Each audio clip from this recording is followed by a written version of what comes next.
Mrs. Hansen is the Managing Director, as I said earlier, of Wider Perspectives Limited. By profession, she's an economist.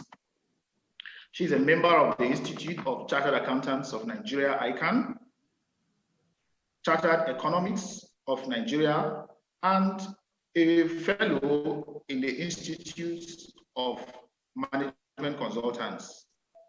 She has committed over 15 years in her career building managerial skills of business owners, working with and helping them to build organizational systems. In course of her experience, she has built a lot of capacity, and I will share with you some of these capacities she's built over time. She is a certified trainer of the International Finance Corporation, IFC. IFC is the private sector arm of the World Bank Group. She is also a trainer of the Center for Management Development, CMD, Nigeria, a certified management consultant conferred on her by the Institute of Management Consultants of Nigeria. This is just a brief profile of our key discussants. Once again, I would like to welcome Mrs. Edugom Hansen. Can you just give, maybe just say something so that our audience would get to hear you? Your video is not showing. Yes. Hello, you're welcome. Thank you very much. You're welcome. Thank you very much, madam. We're happy to have you here. Thank you very much. So it can be recalled that in November 2020, the Nigerian Bureau of Statistics announced that the country had entered its second recession in 5 years in the third quarter of this year, 2020, as the gross domestic product, GDP, fell for the second consecutive quarter.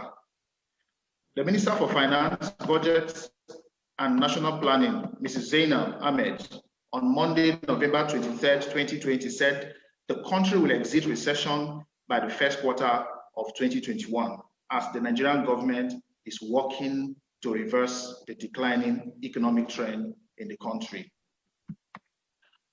According to Nairametrics, this disclosure was made by Mrs. Zainab Ahmed while speaking at the latest GDP figures released by the National Bureau of Statistics about the current recession in the country at the 26th Nigerian Economic Summit, organized by the Nigerian Economic Summit Group and the Federal Ministry of Finance, Budget and National Planning.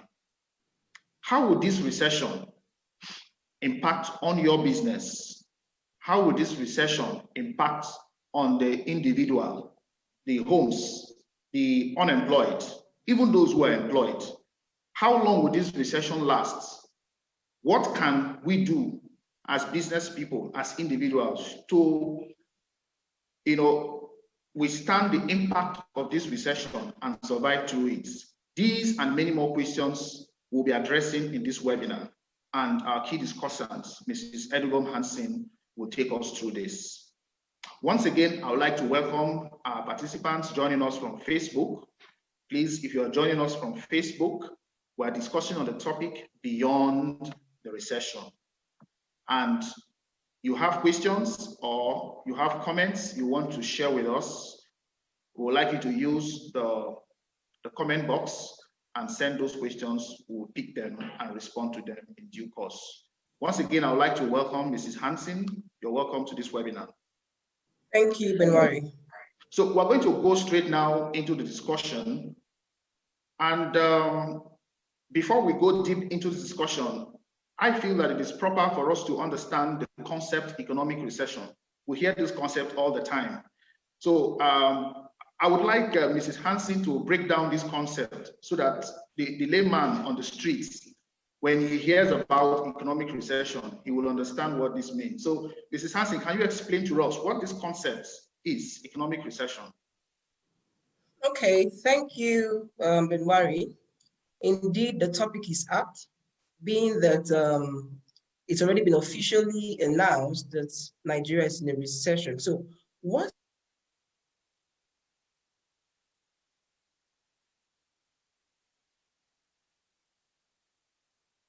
is a decline in real domestic product? for 2 consecutive quarters. So if there was a recession or if there was a drop in GDP in Q1, and then that's in Q1, and maybe in Q2, there was an improvement, and then there was a further drop in Q3,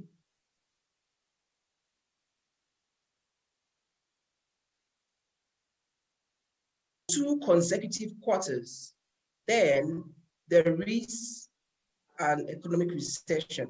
But it's important not to just look at it from that perspective. You know, recessions really should be defined by a single factor, GDP.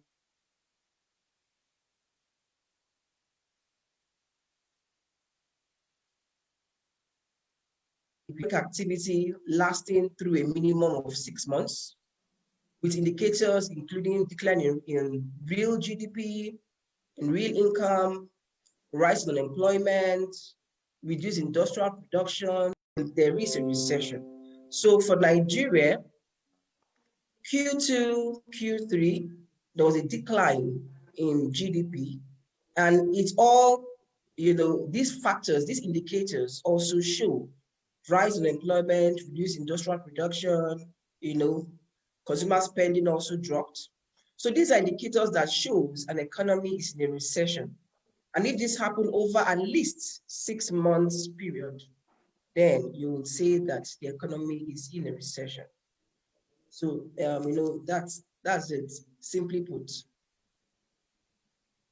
All right, thank you very much, Mrs. Hansen. I think that definition clearly explains in simple terms what economic recession is about. Nigeria has been announced is in a second recession in 5 years. I'm sure this is something to talk about. As a professional, we would like you to share with us, what do you think is the cause? How did we get here as a country? Okay. So before I go into the details of what I think caused the recession in Nigeria, it's important to state that recession is not new, and it's not new to Nigeria. Nigeria is not the first country to go into a recession, and especially in the times that we're in. Because in March 2020, this year, even the International Monetary Fund announced that the coronavirus crisis had caused global recession, and with a dip in economic activity globally. So globally, you know, this year has been very trying as a result of the coronavirus pandemic. So the key thing is, what does a country do, or what should a country do when she's in a recession? So going back to your question, Nigeria was and is still heavily impacted by the negative effects of the pandemic. The figures from the National Bureau, as we have already said, you know, even from Q1, because by February, the pandemic hit Nigeria, and is still impacting on the economy. So the figures as released by the National Bureau of Statistics show that in Q1 of 2020, Nigeria's GDP grew by 1.8% year on year in real terms. So last year, Q1, and this year, Q1, comparatively, yes, it grew by 1.8%. But however, if you look at the GDP growth quarter on quarter, so first quarter of 2020 and second quarter of 2020, there was a drop by minus 14.27% compared to 5.59% recorded in the preceding quarter. So it showed that there had been a gradual decline in economic activity by Q2 of 2020, by Q1 of 2020. Gradually, there was a decline. Now, in the second quarter of 2020, Nigeria's real GDP nosedived.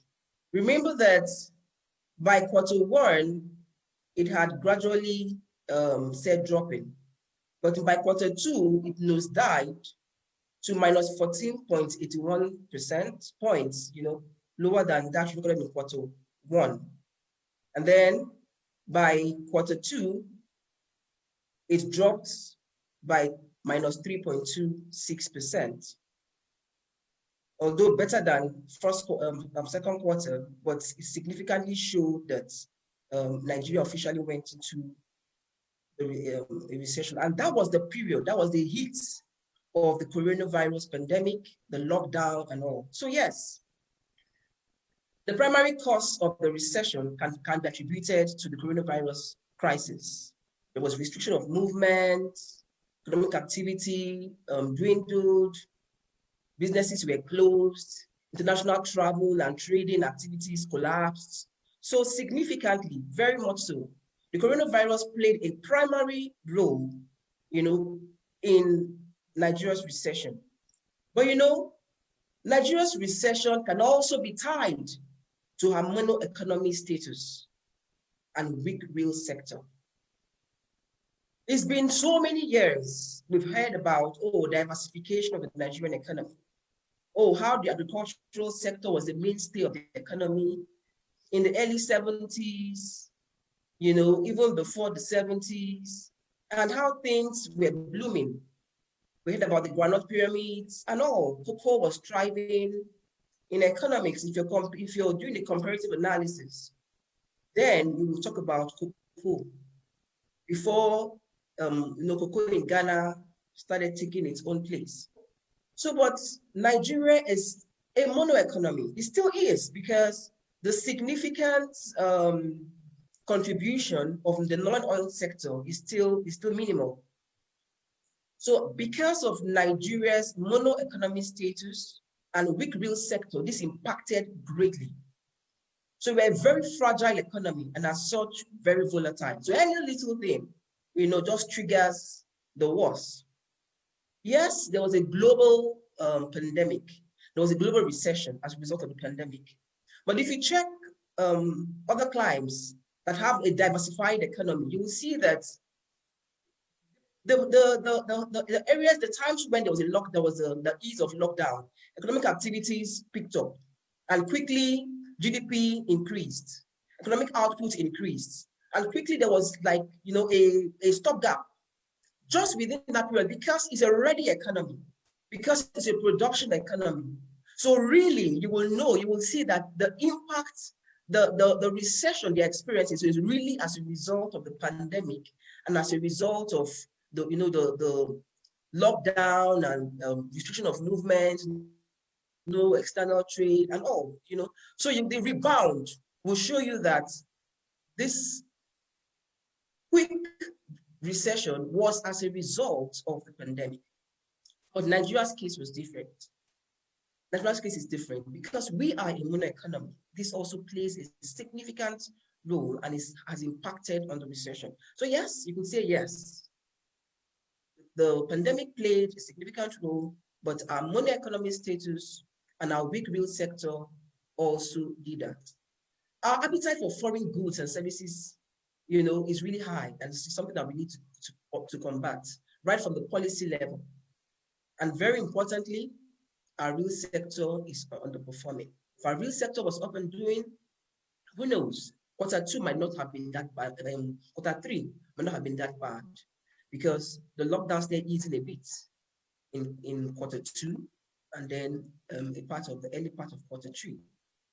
So the resultant effect is that because of the debts also in infrastructure that undermines economic activity to thrive in the country, there is poor domestic trade of Nigeria, goods produced in Nigeria. Just imagine that during the lifting of the restriction, we had planes coming to Nigeria with goods, a lot of goods. They were just waiting to deliver these goods to their markets. We saw from the poll that marketing and sales is a big issue. And during the pandemic, during the lockdown, the restriction of movements internationally, goods were held back. Goods could not be sent to their trade points because of the restriction, but immediately it was lifted. A lot of goods came into Nigeria because they were just waiting for that restriction to happen. And there was a significant one, of an airline that came into the country full with cargo. But at the point of departing Nigeria, the airline, the aircraft did not have any goods to, lift. That tells a lot. So they had to put in bags of stone to stabilize the plane.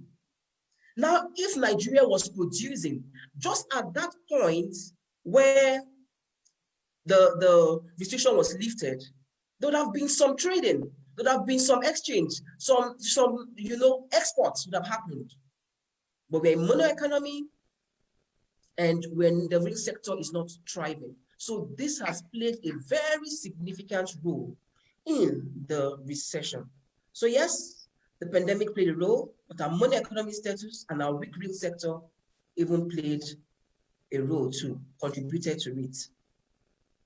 All right, thank you very much. Two key things that I pick out from here is the mono economic situation and the weak real sector. I strongly hope that the plans by the federal government to take us out of this recession in the first quarter of 2021 is robust enough to address these key issues that you have raised as concerns, that brought us into this recession. I strongly hope so. However, now that we're in the recession, it is important for us to focus and see how we can make the best out of it. So how would this, as a professional, how would this recession, this economic recession, affect businesses? We've already seen from the poll how people are now focused on improving their marketing and sales so as to keep the business running. So what do you think would be the impact, the critical impacts of this recession? The impact of recession. So learning from that, the impact is usually negative, but it varies. It varies as a result of the strength of the economy.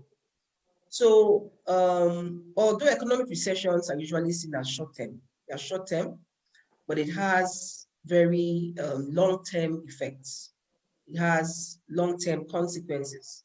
So the outcome includes high unemployment because production has dropped, consumer purchasing power, spending power has also dropped. So you will see a lot of laying off, pay cuts, loss of jobs, unemployment, and this further again goes to reduce economic activities. So this has very long lasting effects. So for in the microeconomy, for individuals, the job loss and pay cuts can cause families to cut down on their food supply and quality of food, resulting to malnutrition. So you will see a lot of malnourished children. Even before now, you could see that many families were struggling. Worse still, even now. So you see malnourished children, inadequate health care, rather than using the health facility because of maybe the cost and they haven't explored health insurance. And maybe they don't even have the fund to pay for premium, the insurance premium. So you see inadequate health care, unstable housing, and this can further cause them to even forego basic things like education. The basic thing, housing, food, shelter, is now the top priority. Education is very important, but most times, during recessions, and depending on how long it lasts, hoping that it wouldn't go into a stagnation and depression, it could actually cause households to forego a lot of basic amenities that they should have. Housing is impacted, and then education. So imagine where a family cuts down on the education of their children, maybe rather than saving for higher education, they're looking for how to feed. So that jeopardizes the future of the children. Imagine how far-reaching that can be.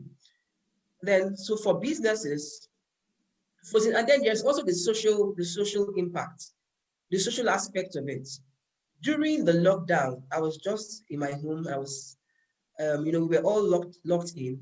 So I could hear some of my neighbors speaking. They were like, this this pandemic, this lockdown now, by the time this is over, either we'll see many maimed people because people were in their homes, domestic violence increased and all. And then Doctor talked about even having a lot of pregnant women. So imagine that there's been a pay cut.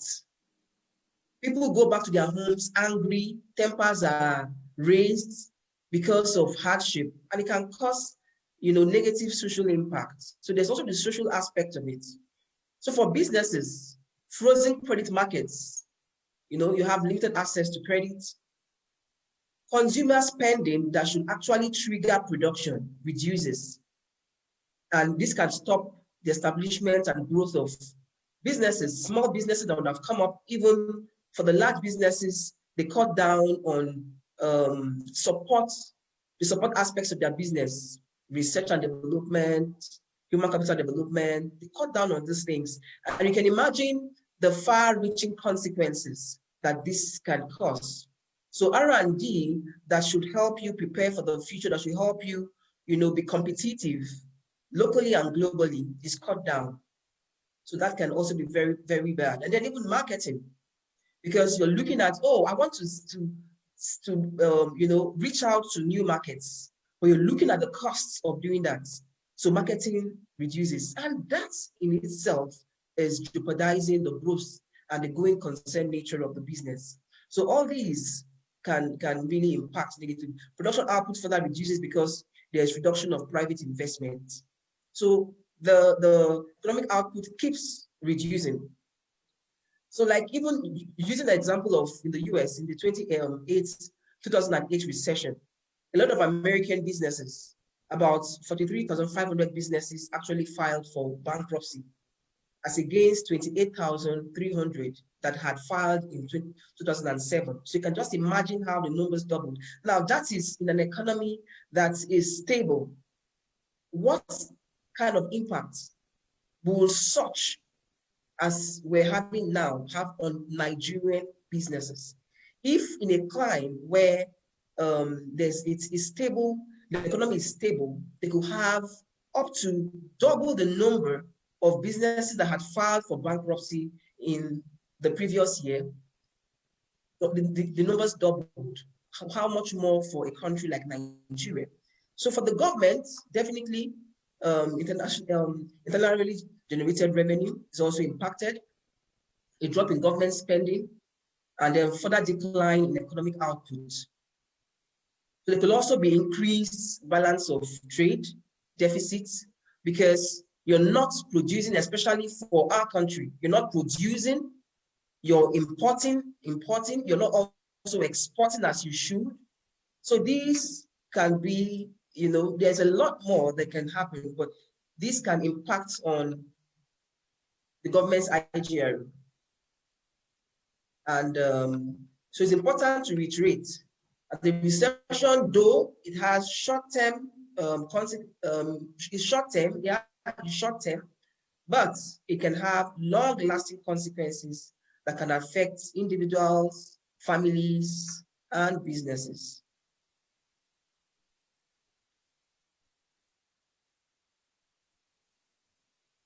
Mr. Benwari, are you there?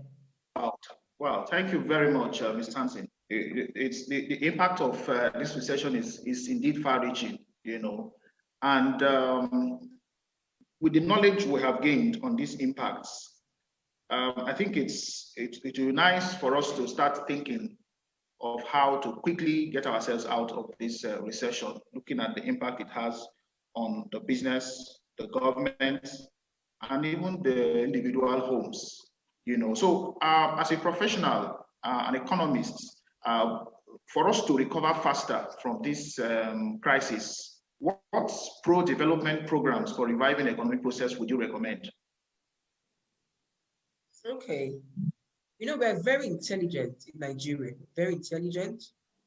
We have a lot of plans. Sometime in July, thereabout, the National SME plan, SME plan, yeah, was launched in Nigeria, and there was an external consultant that the World Bank provided Nigeria, and he said something very significant. He said, "It's beautiful to have these plans. It's beautiful to have the launch of the MSME national policy. It's beautiful, but it goes beyond having this wonderful thing, black and white, written black and white, well documented, to implement it." And yes, we had robust discussion on areas for improvement, review, and all. But he hammered on that. He said implementation of this is what is fundamental. So I wouldn't go talking about very robust policy recommendations, very robust plans. Let's just even start from the budget proposal of 2021.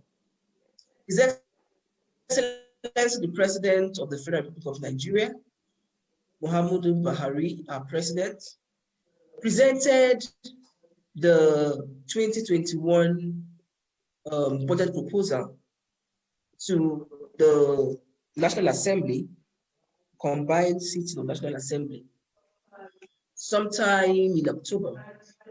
And I like the theme of the proposal, budget of economic recovery and resilience. You know, it shows weight, it carries weight. That theme is up. It's what we need at this time. This has to go beyond nomenclature. It has to go beyond beautiful framing. It has to go beyond, play of words, and focus on the implementation. I like to refer to the American economy. I tell people I'm not an American, but I have a lot to learn from the American economy. During the Great Depression, and that was a depression, Franklin Roosevelt proposed a plan, a recovery plan, the New Deal. And it had to be fine-tuned. There was a second New Deal because these were all exploratory measures to come out of their situation. And they talked about, recovery, reform. So they talked about the 4 R's or so, 4 R's. It sounds beautiful, 4 R's. But you know what? They were committed to it.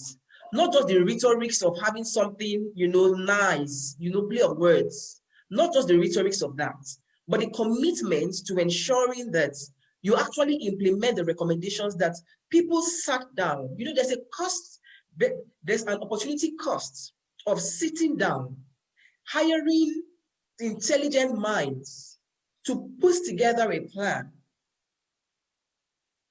There is a huge opportunity cost of doing that. The bad part, the sad part is that after that, implementation is now thrown to the dustbin. So they had this beautiful plan, and the economy, the executive arm, the president, Franklin Roosevelt, ensured that it was implemented.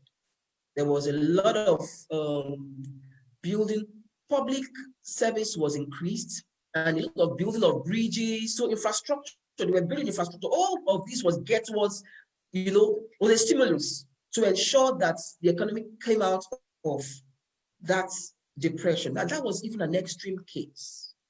And they explored all they did.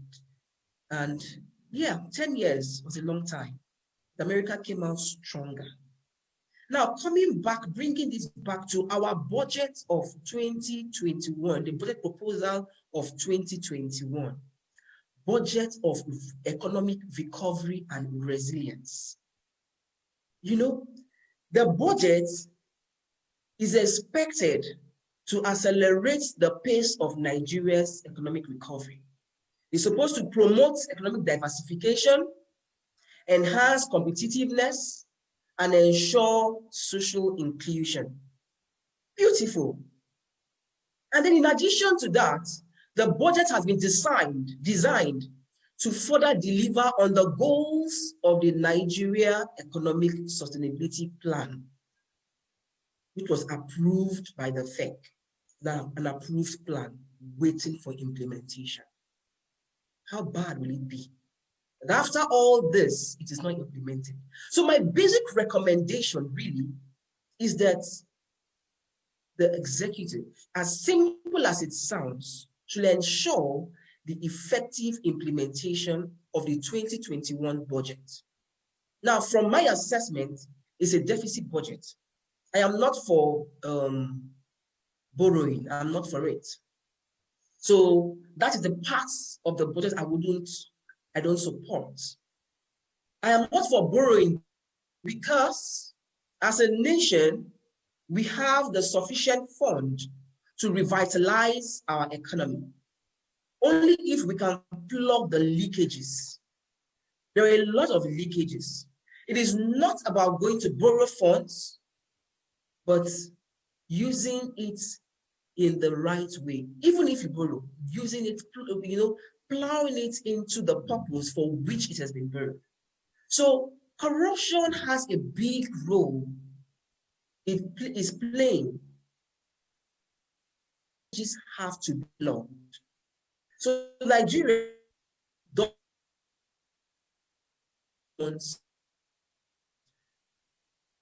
plug the leakages. The funds can be channeled to, implementing the budget and even more, pumping into the real sector. So simply put, the executive should ensure the effective implementation of the 2021 budget proposal. Now, also, without making, huge or bogus policy recommendations, I'm keeping it very simple. Another simple recommendation is to really, really plug those corruption leakages. Today, we hear about 20 billion stolen by one ex-official, 10 billion, just like that. And I wonder, I say, how are we even still able to survive as a nation? Because I want to use a household, for example. If you keep having those leakages, it will come to a time when you will just crumble, under the work is so much that I'm really wondering. So for us to be able to survive, despite this rock, it means that if it is closed, it is plugged, Nigeria has the huge potential. Our people are intelligent. Our people are hardworking. Our people are innovative. That's why you hear of what Nigerians are doing outside the country.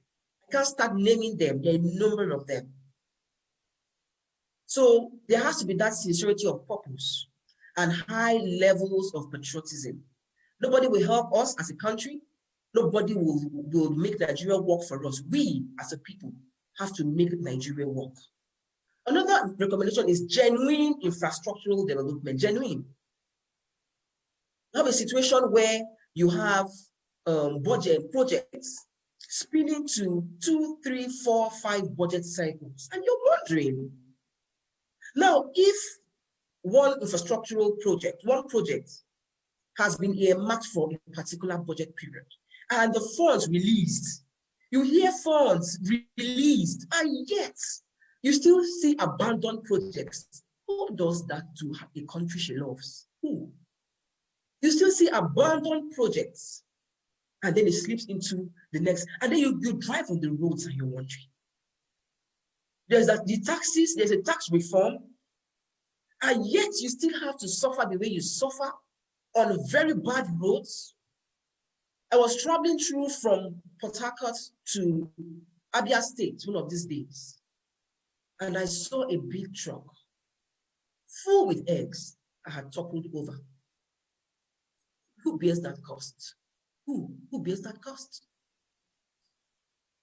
The poor person, business person, and is struggling to make ends meet and break even, is commuting goods purchased from one location to the other, but because of bad roads. Projects awarded and reawarded, over different budget cycles. Are we a nation? And yet you still go to that person, oh, you need to pay your taxes. From where? How does that work?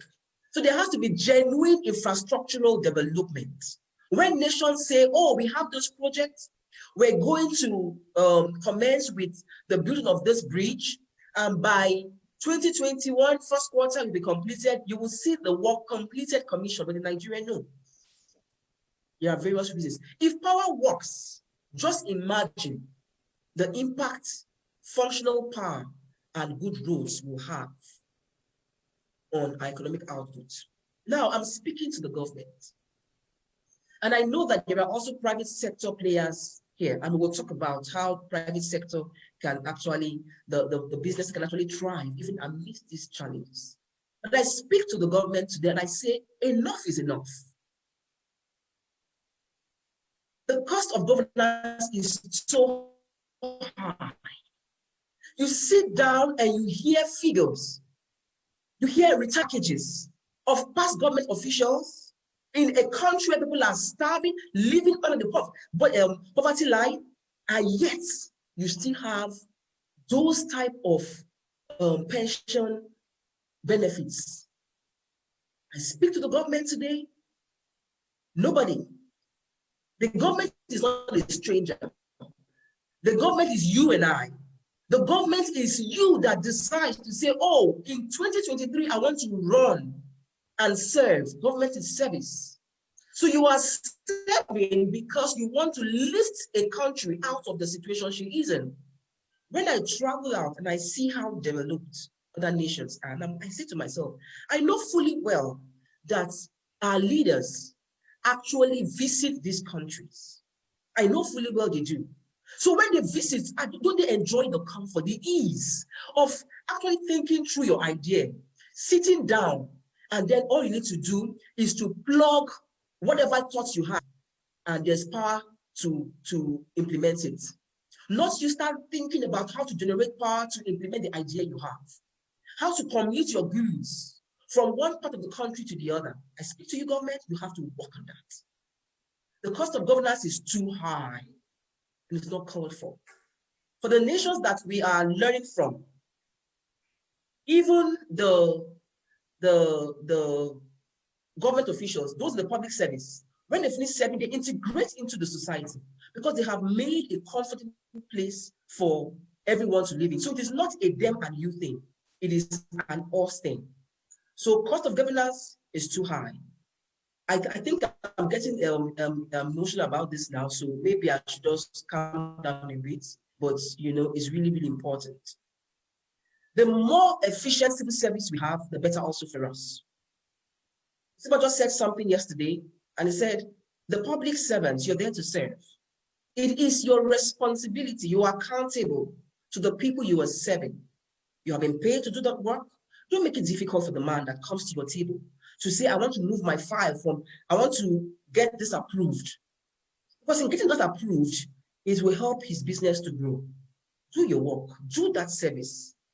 So as a policy statement also, I want to recommend from a policy perspective, as a policy, on a policy level,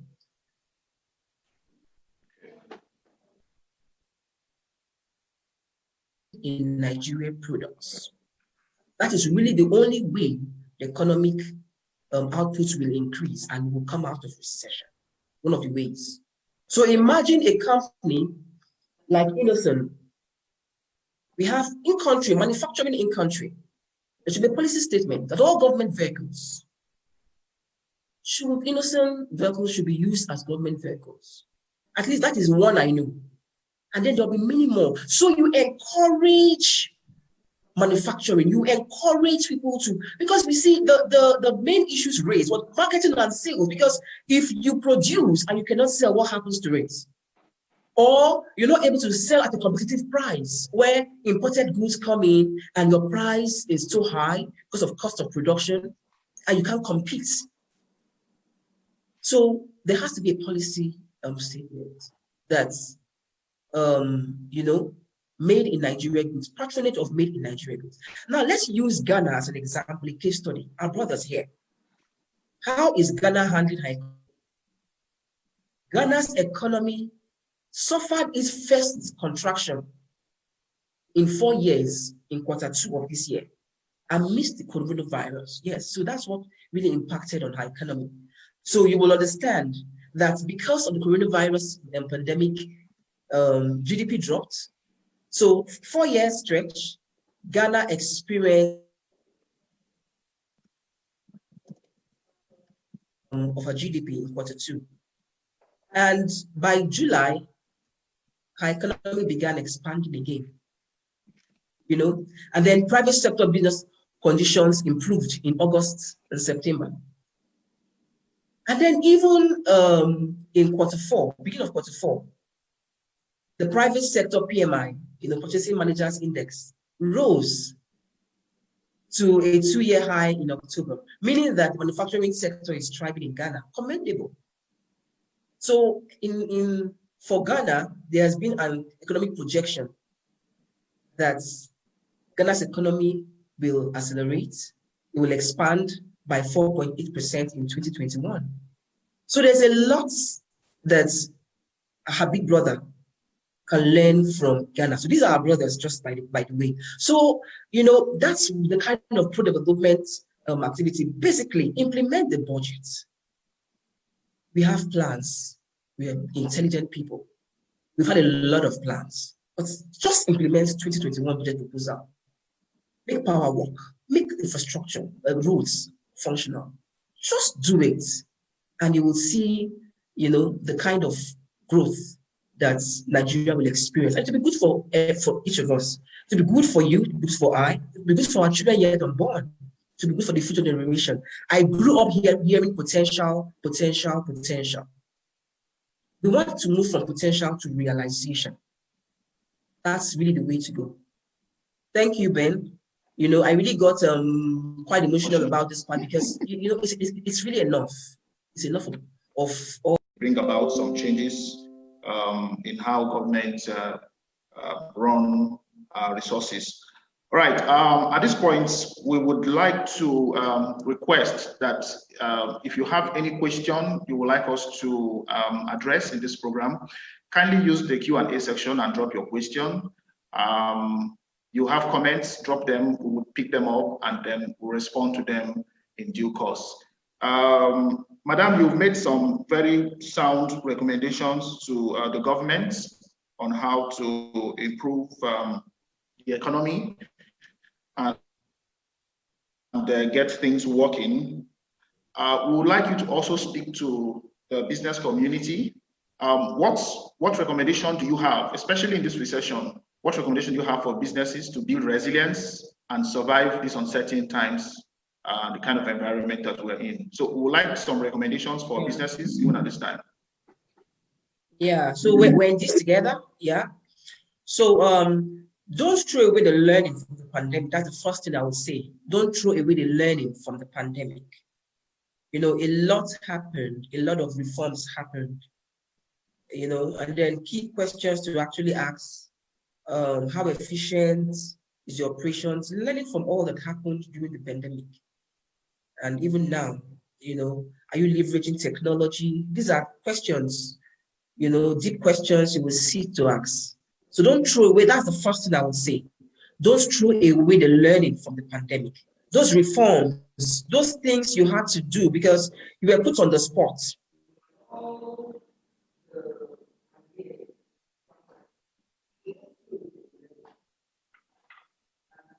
Even at this time of the recession, those learnings, can be very helpful. So these uncertain times actually provide an opportunity to learn from a wide range of social innovations that have happened. So there are a lot of social innovations. Imagine that even for me, I find this very interesting because during the pandemic, I subscribed to some learning applications for my children. And ordinarily, I wouldn't have had access to those things if not for leveraging technology.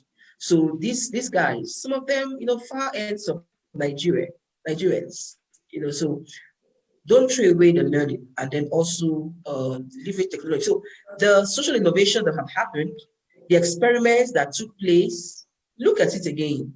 Are there things that you can learn from, things that you can keep, you want to keep, things you want to tweak to your operations be more efficient? A lot of people are looking at integrating technology into the operations. We have, Wider Perspectives runs, we have flagship programs, forums we run annually.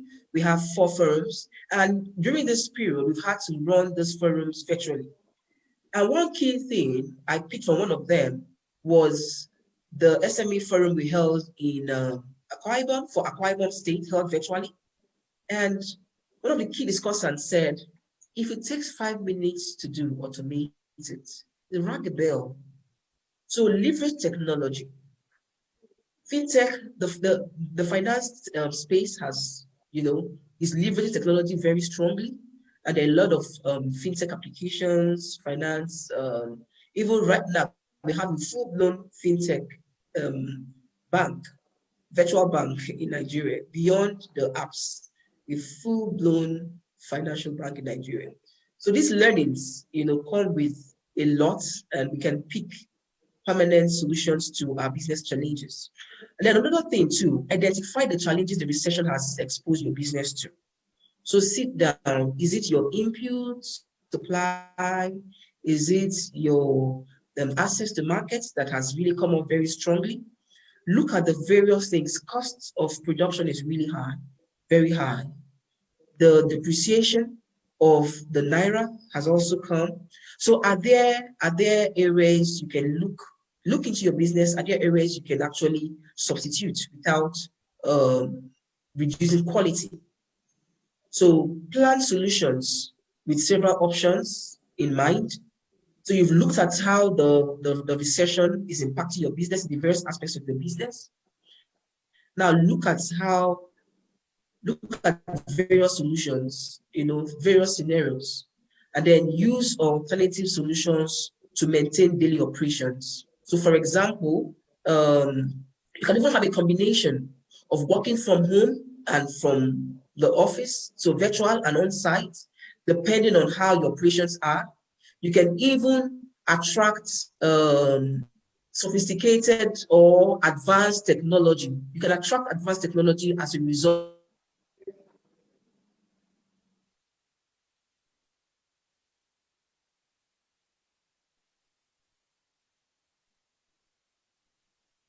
Hello? Hello, Mrs. Hansen?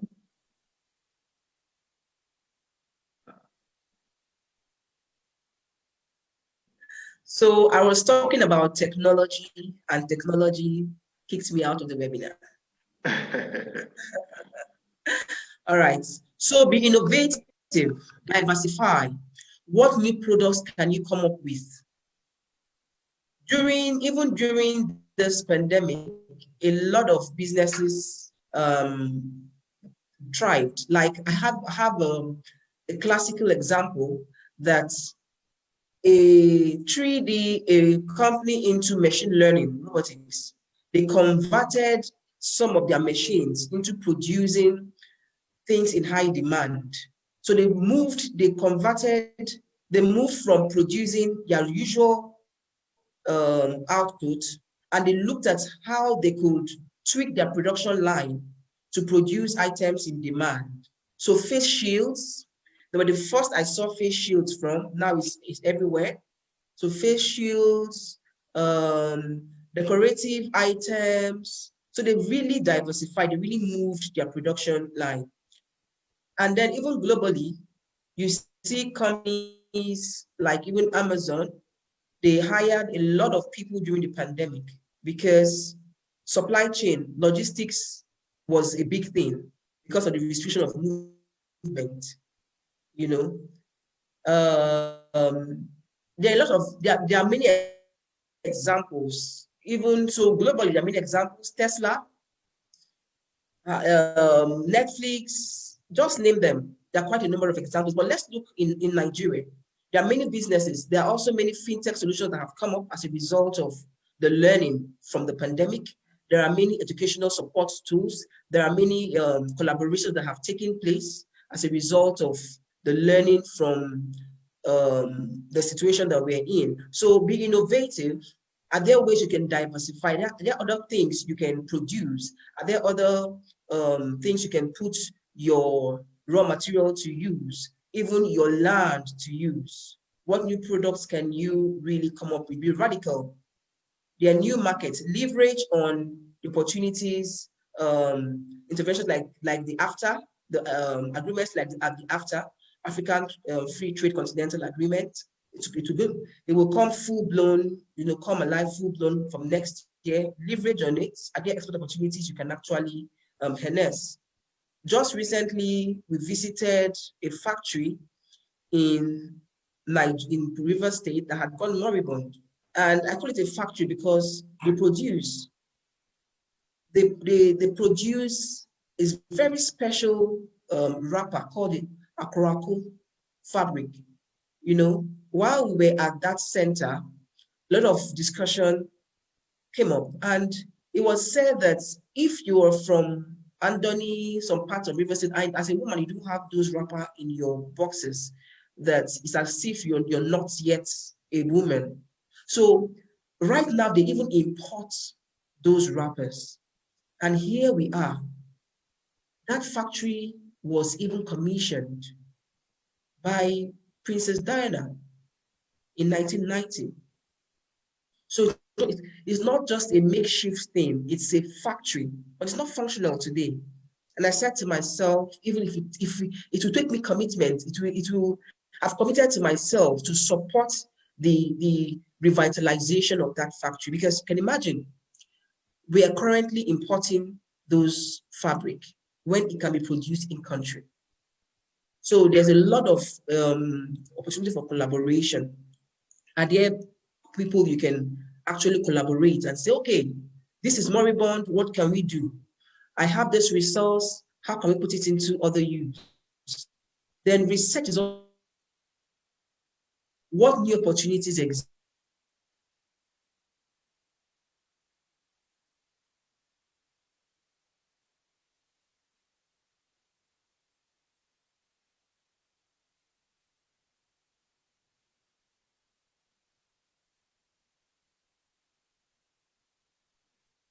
Hello, this is Hansen. Are you still with us?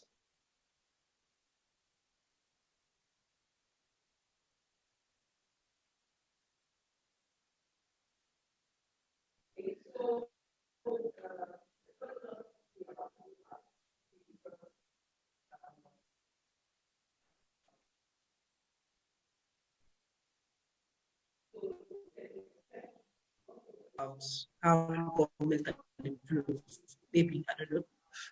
So you can research what the opportunities exist, explore the value chain of sectors that are thriving. Look at the sectors that are thriving, or even the sector that you are working in. The agri space is one that has come to stay. So continue. So there's a lot of need to build capacity in that area. What value chain in that agri sector can you actually leverage on and build capacity in? Collaborate.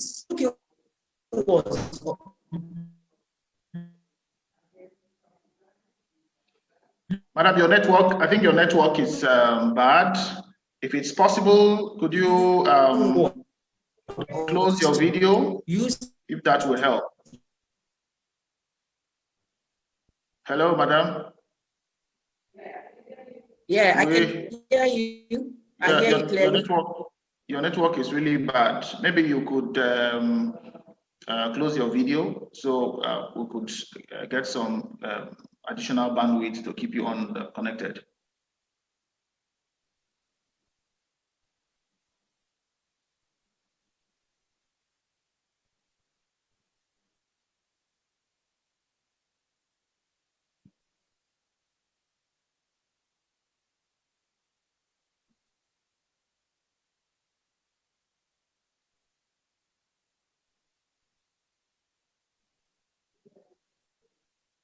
All right, so she'll be joining us shortly. She's trying to sort out a challenge with internet. Okay. Yeah. Okay, she's back. Sorry, network just keeps kicking me out. Okay, so yeah, we talked about advantage of export opportunities. There's a lot of interventions the government is currently recommending, the government has recommended, or the government is implementing, sorry. There are a lot of interventions the government is implementing, leverage on it. So putting all the recommendations earlier made to the government, these interventions that is being implemented, some are still being proposed. The private sector will encourage the private sector to leverage on it, believing very strongly that the public sector will play her own role in supporting the private sector harness the opportunities that exist. So yes, I think in summary, I'll say be innovative and collaborate. Collaboration is one sure way that can also help. We pull together the strengths of each party. So the whole is greater than the sum of its parts. That's what collaboration does. So leverage on that and identify the value chain of sectors that are thriving that you want to build, you want to develop. You know, even things like cocoa, we can actually process cocoa. We can. I got to know that it's actually not a difficult process to actually get chocolates out of cocoa. So the agri sector is one that can actually help us or support the rebounding out of the recession, and the private sector can leverage on that. But please ensure it's not just primary agriculture. Add value, processing is key. Thank you very much, Mr. Benwari. Right. Thank you, madam, for that recommendation for the private sector. There's a question. We'll just take that quickly and then we'll move on. So, we've discussed it, I think, in detail. Okay, someone is asking, how do we get quickly out of recession? From Professor Unari Abraham George Will. And I think we've discussed some of those recommendations. And one key thing that was mentioned by the key discussant was the fact that government should be committed to implementing the various economic plans that over the years have been developed by experts. There are key, would I say, that those plans are key to reviving and bringing back the economy, swinging back the economy into its active states. And she also talked about blocking leakages and dealing with corruption. It's one of the ways she recommended that can help the country, swing back into active economic states. And then she also talked about genuine infrastructure developments. Okay, genuine infrastructure development. These are the three key recommendations from the key discussants for getting quickly out of recession that I picked from the discussants. I don't know if you can quickly highlight, if there are others, quickly highlight for the benefit of Professor Unari Abraham, so we can run to our next question. Madam? Yeah, okay. So in addition to what you've said, we talked extensively on that. Just even picking the 2021 budget proposal, it's been proposed, and it's talking about economic recovery and resilience. So implementing, my major recommendation is that the government, the executive, ensures the full implementation of the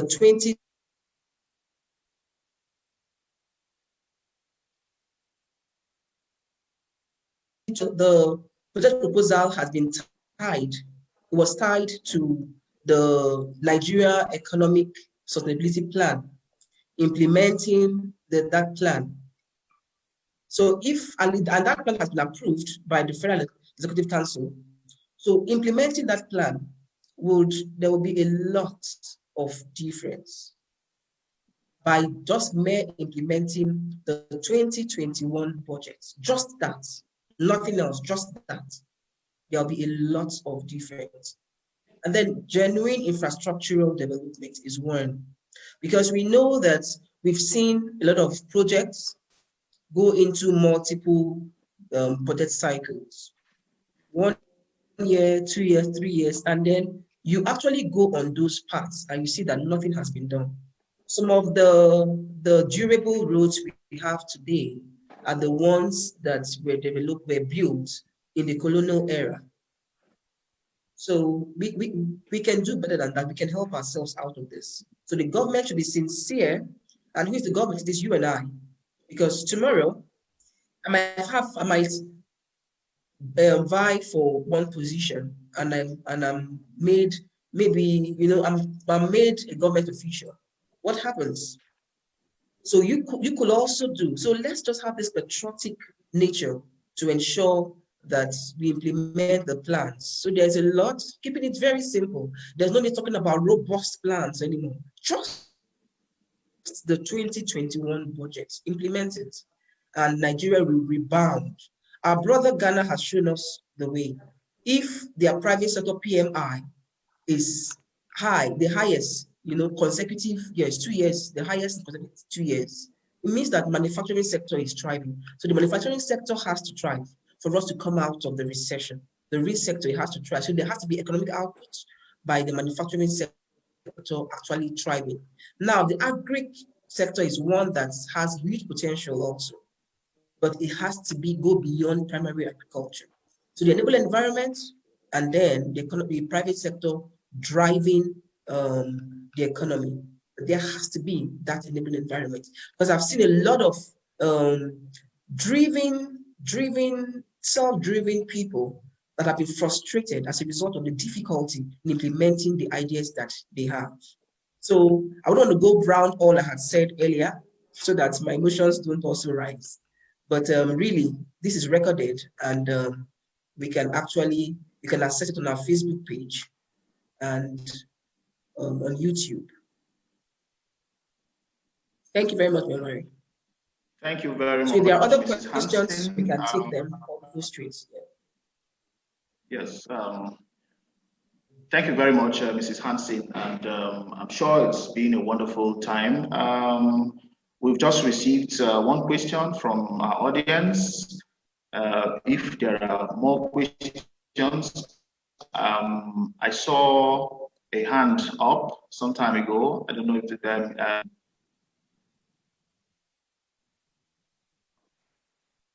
okay. To address it on the spot, and we'll move on. Thank you very much. Just one last question, Mrs. Hansen, and we just want you to quickly talk about it in a minute or two. Risk analysis is an important aspect of business planning, and most times, most businesses ignore this. Entrepreneurs ignore this. Can you share more light on this and the benefits of risk analysis to businesses, especially in this time of recession? Okay, so risk analysis is an aspect of risk assessment. So I would like to look at it holistically. Risk assessment is usually ignored by many businesses, especially small businesses, like you have said. But every business should have periodic assessments of their risk exposure in the course of their business operations. And then even more at this time, there's a lot that has happened that if you're not assessing your risk exposure, you'll really be at risk. So it's important that businesses actually assess the risk that their businesses are exposed, the operations are exposed to. And it's a strategic decision. Just one event can actually be in Africa just recently. 4 major retailers have already filed for bankruptcy or liquidation in these times, because of the pandemic and economic downturn. They filed they've already filed for bankruptcy. There are many other businesses, even the SME surveys done by Smeden, by Faith Foundation, it shows that a lot of businesses have gone on the ground, are struggling. So it's important that we don't wait till we're hit before we start thinking about strategies on how to survive. So it's important, um, even in the course of your operation, the kind of exposure you can be exposed to, even legal issues can also cripple a business. Recently also, Uber has been fined about $59 million by California regulators for repeatedly refusing to turn data about sexual assault. So it's not just about economics, it's also about what's your political exposure, what other exposure do you can impact on your businesses, because you're in a micro and a macro environment.